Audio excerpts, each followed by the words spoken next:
Operations are back to normal today at Bangor International Airport following a threat that was made overnight. Bangor police said the threat was unsubstantiated by investigating officers.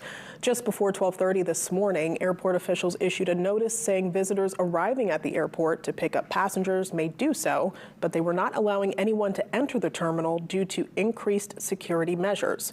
They issued an update just after 2 a.m. saying traffic was being allowed access to the airport.